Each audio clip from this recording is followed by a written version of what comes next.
नमस्कार, आप देख रहे हैं इंडिया न्यूज़ का डिजिटल चैनल इन खबर। जी हां, आज हम बात कर रहे हैं पुलवामा में हुए हमले के बारे में। पुलवामा हमले के बाद भारत ने अपना बदला लेते हुए बालाकोट में एयर स्ट्राइक की। एयर स्ट्राइक को लेकर राजनीति तो कुछ दिन तक थमी रही, लेकिन अब एयर स्ट्राइक को लेकर भी राजनीति होने लगी है।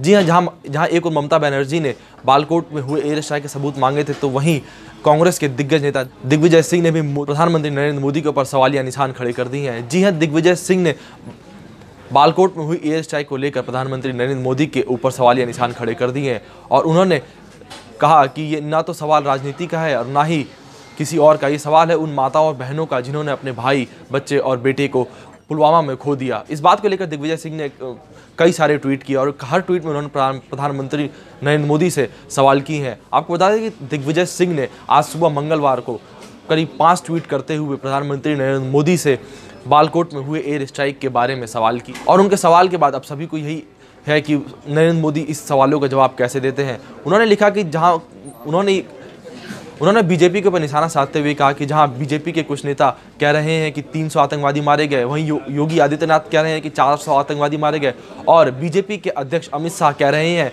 कि बालाकोट में 250 आतंकवादी मारे गए। दिग्विजय सिंह का ये कहना है कि बीजेपी ही एक जगह नहीं टिक पा रही, बीजेपी ही खुद बालाकोट में हुए एयर स्ट्राइक को और मारे गए आतंकवादियों की संख्या में बदलाव करती नजर आई है। दिग्विजय सिंह ने यह कहा कि मैं सेना के ऊपर संदेह नहीं करता, बस मैं आपसे जानना चाहता हूं कि आप ही एक सही नंबर दे दीजिए जिससे हमें पता चल सके कि बालाकोट में कितने आतंकी मारे गए थे। आपको बताते हैं दिग्विजय सिंह ने किस प्रकार और कितने ट्वीट किए। दिग्विजय सिंह ने मंगलवार सुबह सोशल मीडिया पर ट्वीट में कहा, हमें हमारी सेना पर बहुत गर्व है, वह संपूर्ण विश्वास है। सेना में मैंने अनेकों परिचित व निकट के रिश्तेदारों को देखा है, किस प्रकार और परिवार को छोड़कर हमारी सुरक्षा करते हैं, हम उनका सम्मान करते हैं। उन्होंने आगे लिखा, किंतु पुलवामा दुर्घटना के बाद हमारी वायु सेना द्वारा की गई एयर स्ट्राइक के बाद कुछ विदेशी मीडिया से संदेह पैदा किया जा रहा है, हमारी भारत सरकार की विश्वसनीयता पर प्रश्न चिन्ह लगाया जा रहा है। दिग्विजय सिंह ने इसके बाद लिखा, प्रधानमंत्री जी, आपकी सरकार के कुछ मंत्री कहते हैं 300 आतंकवादी मारे गए, भाजपा अध्यक्ष कहते हैं 250 आतंकवादी मारे गए, योगी आदित्यनाथ कहते हैं कि 400 आतंकवादी मारे गए, आपके मंत्री SS अहलुवालिया कहते हैं कि एक भी नहीं मारा गया और आप इस विषय में मौन हैं। देश जानना चाहता है कि इनमें से झूठा कौन है। सिंह ने लिखा, मोदी जी, सवाल ना सियासत का है ना सत्ता का, सवाल उन बिलखती बहनों का है जिन्होंने अपने भाई खोए हैं, उस माँ का है जिसने अपने लाडले की शहादत देखी है, सवाल उस वीरांगना का है जिसने अपना पति खोया है। इन सवालों का जवाब आप कब देंगे।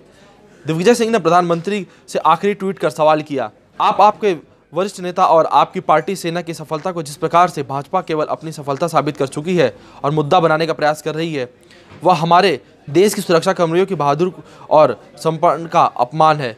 देश का हर नागरिक भारतीय सेना और समस्त सुरक्षा कर्मियों का सम्मान करता है। जहां दिग्विजय सिंह ने एक के बाद एक ट्वीट करते हुए बीजेपी के ऊपर निशाना साधा है, वहीं बीजेपी की ओर से किसी का भी बयान अभी तक इस मामले के ऊपर नहीं आया है। दिग्विजय सिंह ने निशाना साधते हुए पूरी की पूरी बीजेपी पे निशाना साधा है। फिलहाल सबकी निगाहें नरेंद्र मोदी पर टिकी हुई हैं कि वो इस निशाने को किस प्रकार लेते हैं। वहीं दूसरी ओर इस बात को लेकर दिग्विजय सिंह को भी ट्रोल किया जा रहा है और दिग्विजय सिंह का भी एक मुद्दा सामने उठ गया है। जी हाँ, दिग्विजय सिंह ने पुलवामा हमले को एक दुर्घटना कह दिया। जी हाँ, दिग्विजय सिंह ने पुलवामा हमले को दुर्घटना जैसे ही कहा, ये मामला तुरंत ही मीडिया में उछल गया और हर जगह दिग्विजय सिंह को लेकर मजाक उड़ाया जा रहा है। दिग्विजय सिंह के इस ट्वीट को लेकर लोग उन्हें ट्रोल भी कर रहे हैं कि वो कैसे एक आतंकवादी हमले को एक दुर्घटना के कह सकते हैं। इस मामले की अगली अपडेट के लिए आप देखते रहिए हमारे चैनल इन खबर को। अगर आपको वीडियो पसंद आए तो उसे लाइक करें, शेयर करें और हमारे चैनल इन खबर को सब्सक्राइब जरूर करें। धन्यवाद।